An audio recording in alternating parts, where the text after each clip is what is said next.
Hey there, and welcome back to Yamcha Therapy. I'm your host, Hayden Koh, and we're diving into one of the most universal yet misunderstood parts of our life, which is sleep again. Now, let's be real. Sleep is one of those things we think we know everything about. I mean, we spend about a third of our life doing it, but a lot of what we think we know about sleep isn't actually true. There are a tons of myth out there, and today I'm here to kind of sort fact from fiction.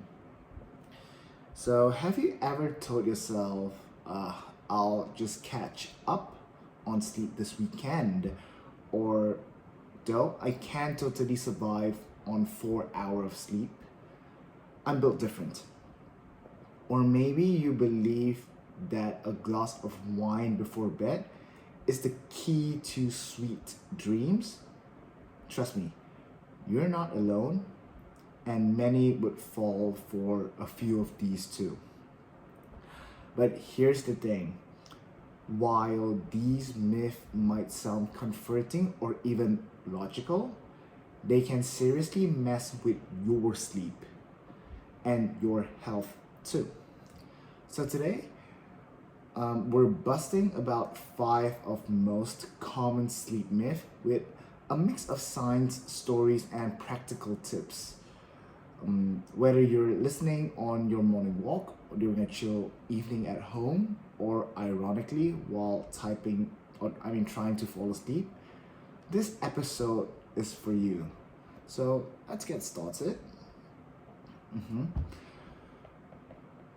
Right, so let's kick things off with a myth we've all clung to at some point. You can catch up on sleep over the weekend.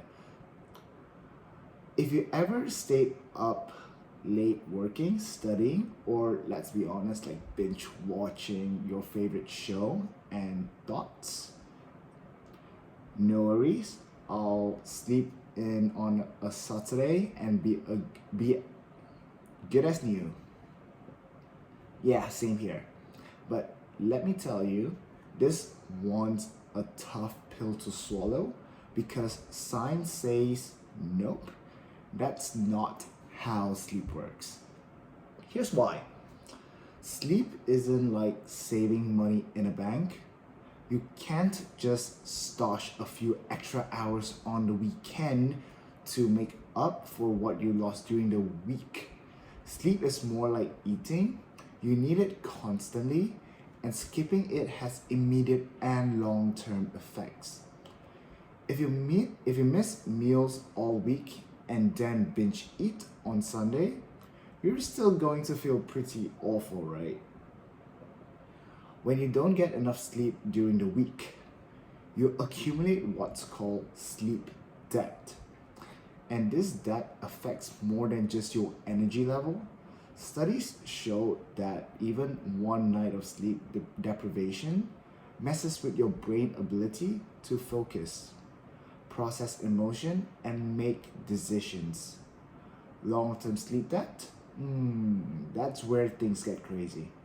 It's linked to everything from heart disease to diabetes to weakened immune functions.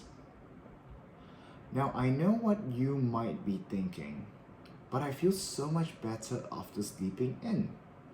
And yeah, getting a little extra rest can help your recovery temporarily, but sleeping until noon on Saturday can also throw off your body natural clock, your circadian rhythm, which makes it even harder to fall asleep at a regular time Sunday night. It's a vicious cycle. So, what's the solution? Consistency is king. Your body loves routine. So, aim to go to bed and wake up at the same time every day, even on weekends. Trust me, your brain and body will thank you for it. Next up, some people can thrive on just 4 hours of sleep. Let's unpack this one because it's a myth that gets tossed around a lot. You've probably heard about those superhuman CEOs, world leaders, and even celebrities who claim they only need 4 or 5 hours of sleep to function. And for a second, you might think, wow, maybe I could do that too. But here's the truth. Unless you're part of an extremely rare 1% of the population with a specific genetic mutation, which called the DEC2 gene, you absolutely cannot thrive on 4 hours of sleep. Sorry to bust the bubble. Most adults need 7 to 9 hours of sleep each night to function at their best. And when you regularly skipped on sleep, the consequences shows up fast. Your reaction time slows, your memory gets foggy, and your decision-making skills take a major hit. And get this, after just a few nights of poor sleep, your brain starts functioning like you've had a few drinks. Yes, chronic sleep deprivation is like being legally drunk without the fun night out. There's also a long-term cost. Sleep deprivation is linked to serious health risks like heart diseases, obesity, and even Alzheimer's. And no, coffee can't fix this. It might keep you awake, but it doesn't erase the damage happening inside your body and brain. So the next time someone's brag about surviving on 4 hours of sleep, just smile and know that science is on your side. Sleep is not a luxury, it's a biological necessity. And honestly, who doesn't love an excuse to get more rest? Alright, nap lovers, this one is for you. If you're napping during the day, you won't sleep well at night. Now I know napping gets a bad rap, but let me set the record straight. Naps are amazing if you do them right. Think of a nap as a power up, like a little reset button on your brain. The key to a good nap is timing. A quick 10 to 20 minute nap can leave you feeling refreshed and alert without messing up your nighttime sleep. It's like a shot of espresso, but without the jitters, if I pronounce it right.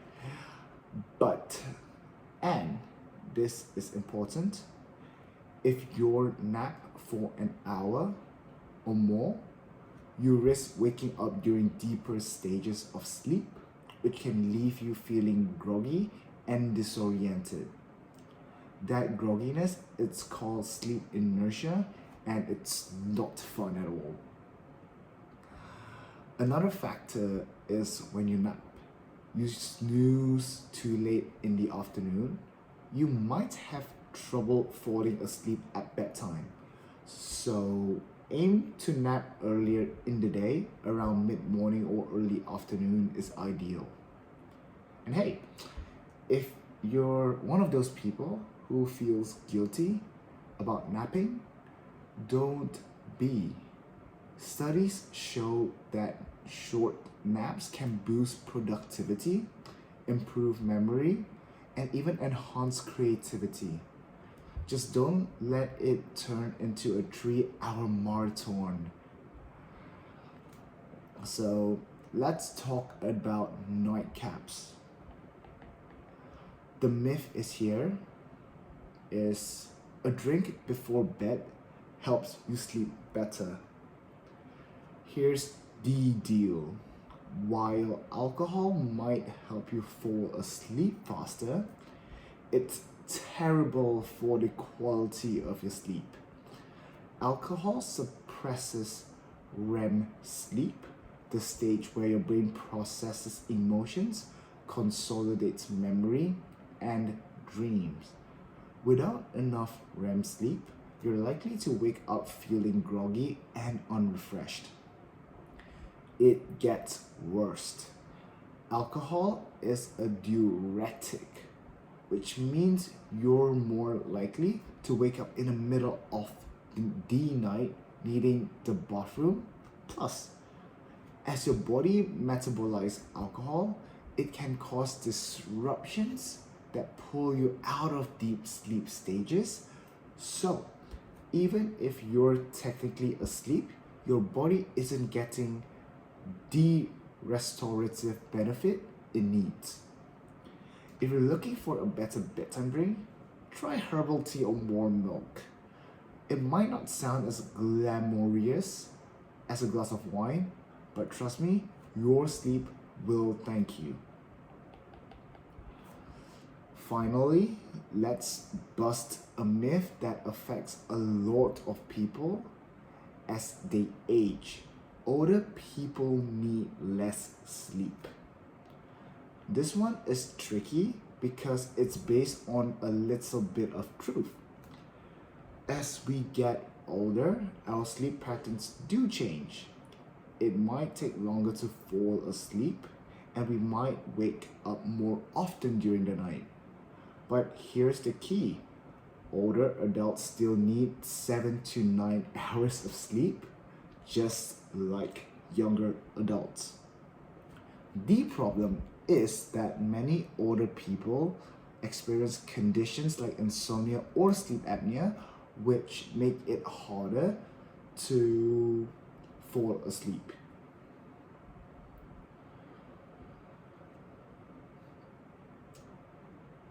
And to get those hours, of course. On top of that, lifestyle factors like physical activity or changes in routine can also impact sleep quality. But here's the good news. There are ways to improve sleep as you age. Things like sticking to a regular schedule, staying active during the day, and creating a relaxing bedtime routine can make a big difference. Sleep is just as important in your golden years as it is in your 20s. Don't let anyone tell you otherwise. And that's a wrap on today's episode on Yamcha therapy. I hope you learned something new and maybe even busted a myth or two you used to believe. Remember, sleep is one of the best things you can do for your body and mind. Treat it like the priority it deserves to be. If you enjoyed this episode, do not forget to subscribe, share it with your friends, and leave a review.